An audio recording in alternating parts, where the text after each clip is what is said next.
اینو ول کن. خبر جدیدو شنیدی؟ اسی نامزدشو با الینا به هم زده. ها؟ چی داری میگی؟ راستشو میگم. به شما کسی نگفت؟ من فکر کردم الان همه خبر دارن. آخه دلیلش چی بوده؟ چرا این کارو کردن؟ نمیدونم. حتما یه بیادبی کرده. نه الینا اینطوری نیست. اون دختر واقعا دختر مؤدبیه. خیلی با نزاکت و با اخلاقه.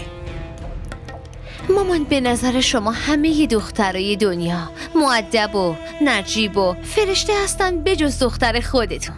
از این حرفتون حسودی میشه. نه دخترم، این بار نباید بهش بی‌انصافی بشه. اون قبلا به خاطر ما خیلی ضرر کرده. چرا به خاطر ما؟ اول شوهرش ولش کرد، بعدش هم نامزدش ولش کرد.